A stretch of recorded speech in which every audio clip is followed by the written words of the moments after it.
The other day I was talking about worldly concerns, and I focused on praise, and today I thought I would continue with its good friend, blame.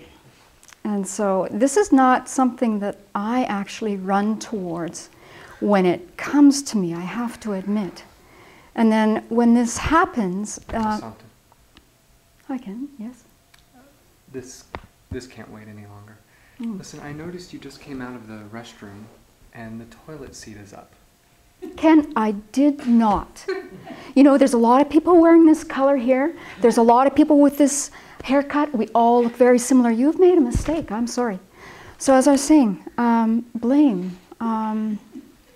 It's just something that can inspire. I know it was you. I saw you.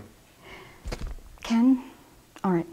I think what you need to know is that I went into the bathroom just now for the reason of removing a tick.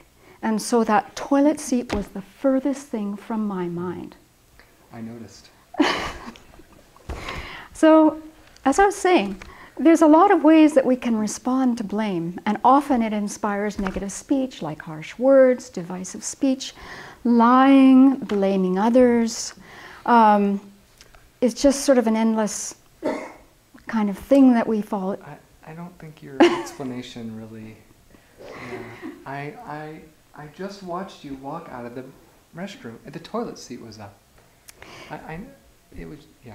Yes. It's okay, you can admit it. Yes. I went in there, but the reason I went in there actually earlier was I needed to go get some sunscreen. So... For the tick? Yes, for the tick. So sometimes when people blame us, you know, we should just accept it, that they're probably telling us something that's true. And in other times, it's like someone who tells us, you know, you have 2 horns on your head.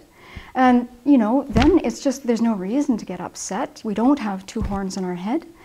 And we can just carry on with the day here at the Abbey and practicing mindfulness and talking to each other kindly and, you know, just transforming our minds.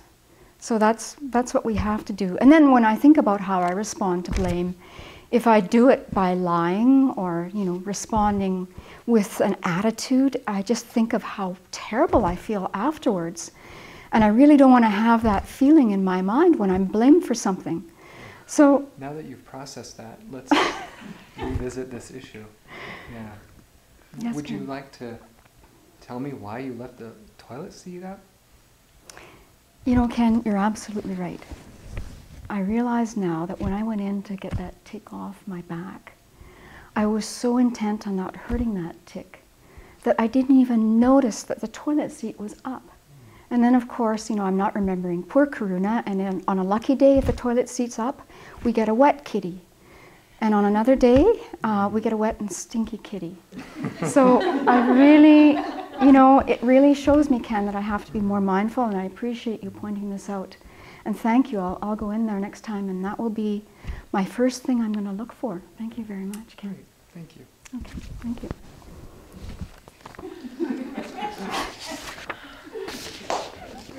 So I showed you a few ways of responding.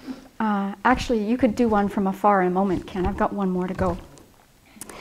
So I think it's really helpful when I look at blame to take it to the cushion, and any of us can do this, and see if there's a pattern. And then to see if it's one way of always responding. Is this something that we learned in childhood? You know, because as children, we don't have skills, and when we're accused or criticized for something, we're often going to just try and get out of it because that's the safest way to go. And so it's really good to look at what is my habitual response.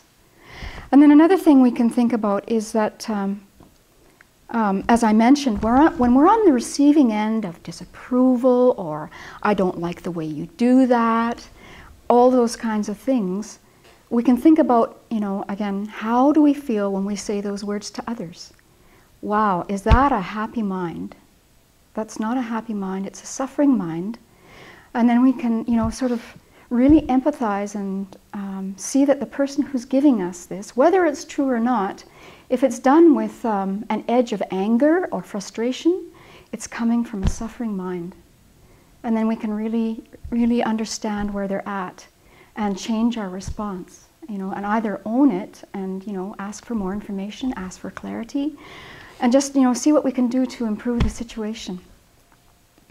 And then ideally, of course, this is one that is just an aspiration in my mind, we can eventually understand and realize emptiness, and there is no self to be criticized. There's, it's just an event that happens with causes and conditions coming together, and we can embrace it with a very open mind and heart.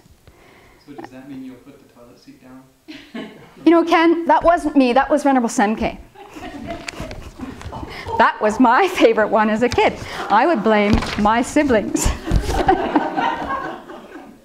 So then, we're getting all of these teachings on how the bodhisattvas progress on the path, and how, for them, criticism and disapproval is like chocolate. They just love it. They, bring it on. And I am not in that camp at all yet, but I can see that this is the potential of where we will be down the road when people deliver these words. And as Venerable Children points out as well, receiving blame and criticism and disapproval is an opportunity for us, even at this point, to bear hardship. And as we progress on the path, whether we're practicing or not, hardships are going to come. And I think the more that we can embrace these opportunities to grow, the stronger our mind will be and the happier we'll be. So that the next time Ken mentions the toilet seat, I won't do something else that I have in my repertoire. Thank you.